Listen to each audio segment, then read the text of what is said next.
Slender the Arrival is a full-game adaptation of the indie horror hit Slender the 8 Pages, featuring the titular creepypasta character Slender Man. Atmosphere. It's quite amazing to me how the concept of walking through a dark forest collecting pages has changed so little when it's made into a full game. You find yourself walking through dark environments looking for things whilst escaping enemies the entire time I played the game. Once you found all the things, you walked to the next environment and then just did it again. I didn't beat Slender the Arrival, I found it frustrating and annoying. The atmosphere only built to a mild apprehension through its dimly lit locales and dread-filled music, but somehow it was never as frightening as the original indie title was. Its anxiety was never as strong. When you're trying to search for something in the dark in an extremely large and samey environment, no matter how many supernatural deities are trying to kill you, it'll get tiring and boring. The one section of the game I did enjoy was on the farmhouse with the videotape. I felt strong apprehension walking into various dark and derelict environments where I felt something was going to happen. Then just as the game started to get good, I was killed in a cornfield by something I couldn't see and got sent back to the start. No Harry Masons. Scares.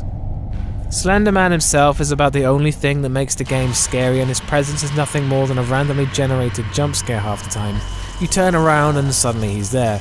He does make some unsettling appearances at the start of the game watching you from the horizon, but it felt more like a developer hiccup than a deliberate attempt, flashing Morse code through the torch at him until he went away.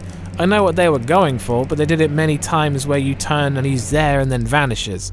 But with the narrow cone of light that is the torch and the first-person perspective, you sometimes turn, hear an audio cue, see nothing, and then get back to business because you were looking in the wrong direction to where the game wanted you to look. Again, the gameplay has you searching for things, and 9 times out of 10, Slender Man would stand between me and where I wanted to be. Often it wasn't frightening, it was just annoying. Having to turn around and walk down a different winding path to get where I wanted to go was a pain.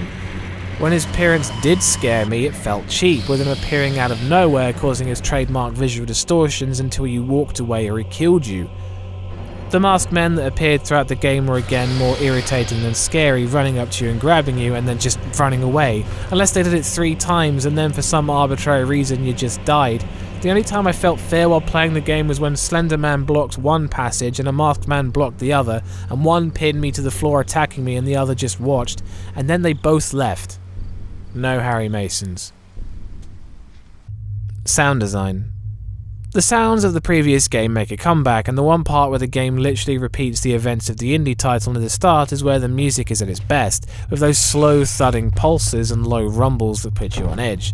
The game also used 3D space effects when I wore headphones, so you could hear where the masked men were running from and you could hear when they were running up to you. The game, however, had a slew of random design choices that just made no sense to me. The low frequency rumbles stop when you leave the house. It breaks immersion when the main source of apprehension can be turned on and off like a tap by walking in and out of the house. Also, the sections on the underground with the reverb of your own footsteps drowns out the sound of the masked men scampering about, which is just plain dumb. That's still no Harry Masons. Gore. Did it need any gore? No. Was there any gore during my time playing the game?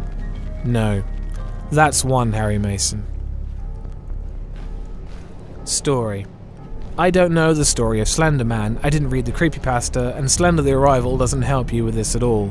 The farmhouse section brought to light the Matheson family, who may be Slender Man's origins, but it's just guessing really. The notes strewn about the game mostly contain childish drawings or text about death and getting to the tower, nothing really helpful. There's a flashback to the time before the opening section of the game where a young girl is taken by Slender Man, and that's about as deep as it gets, making the final score 1 out of 5 Harry Masons. I found Slender the Arrival to be a repetitive and annoying experience that constantly stunted your progress to get anywhere. The gameplay, much like Outlast 2, kept shooting itself in the foot by getting the player to do drawn-out, frustrating things, and then through random death you were made you try again. The entire experience could be replicated by using your phone light to navigate a spilt tub of Lego in the dark, barefoot, while someone giggles and pops balloons. Again, I'd like to remind you this whole thing is down to my opinion on horror games, so if you don't share this opinion, that's cool, I get it. I'd like to point out that whilst I spent the whole game sighing heavily, I did not scream like a banshee or run away from the computer, and I advise you don't either. There will be more horror reviews in the pipeline, and thanks for watching, and always go check out Bumps in the middle of the night. Peace.